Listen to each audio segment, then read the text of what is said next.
Wireless monitoring has been crucial in video production, and no more so now than in corporate video production.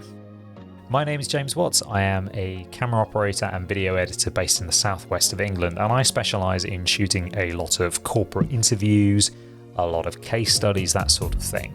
And one of the things that I have really enjoyed getting to know over the last sort of 2 or 3 months now is wireless video systems, in particular the Hollyland Mars 400S Pro. Being able to hand over a monitor or an iPad to the producer or director or client so that they can see what I'm doing is unbelievably helpful on set and on location. The Mars 400S Pro is a wireless SDI HDMI video solution which takes a feed from your camera and distributes it across the 5 GHz wireless range to either an SDI or HDMI monitor or to a tablet or smartphone. The signal is then transmitted in 1080p at up to 50 frames a second.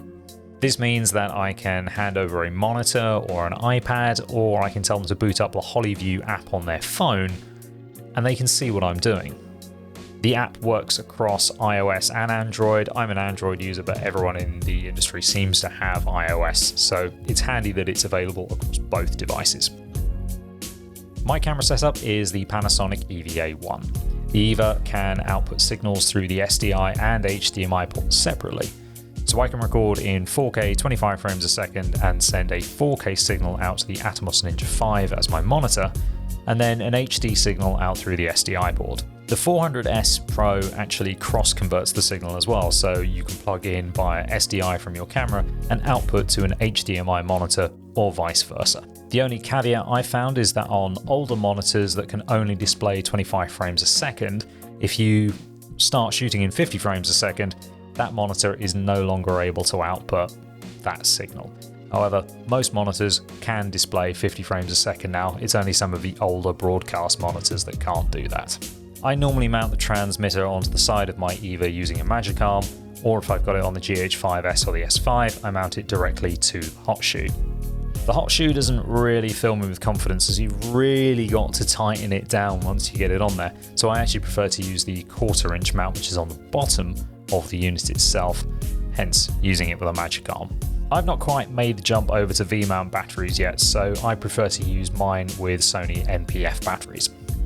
Both the transmitter and the receiver show you the battery volt indicator, so normally they start out around, for Sony NPF batteries, they'll normally start out at around 8.4, 8.5. Once you get down to 6.8, it starts flashing. 6.6, the unit is out of power.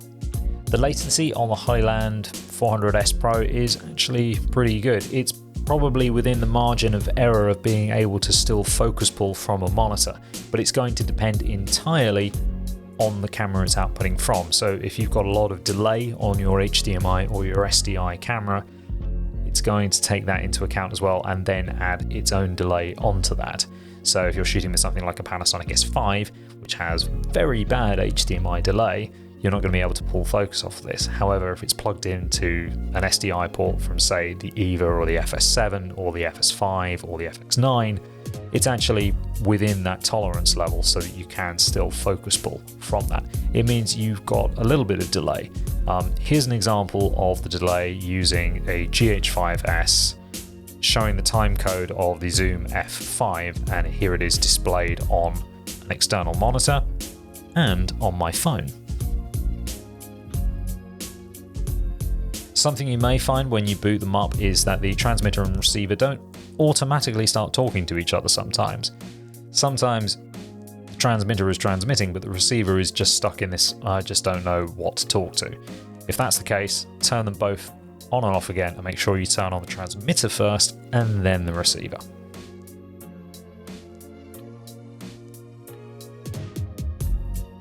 Wireless monitoring is definitely not going anywhere. It hasn't gone anywhere on major film productions, but on smaller corporate videos like I produce, it's here to stay, and it's here to stay for a very long time. If you've got a camera that's got an SDI port and HDMI at the same time, like the EVA or the FX9 or the FS7, then something like the Hollyland 400S Pro is going to be really beneficial for you in terms of keeping that client producer monitor workflow going.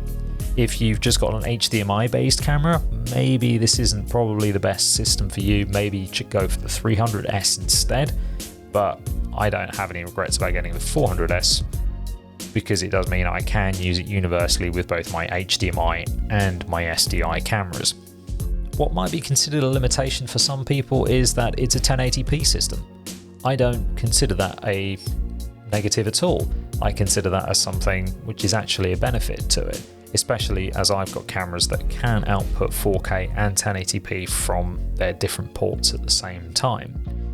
When it comes to sending a feed, I actually don't want to be sending a 4K signal. I want to be sending a 1080p signal because it's a lot less data to be sending across, and that's why the system is limited to 1080p. It's to do with the amount of data it can transmit at the same time. Quite frankly though, if the client or the producer can see the monitor, they're really not that bothered about whether it's in 4K or in 1080p. As long as they've got a feed, they can see what's going on, they're happy at the end of the day. I think that's probably the best review I can give of a product, is that it's reliable. It works straight out of the box, and it means when I'm handing monitors and iPads over to producers, they've got a feed constantly.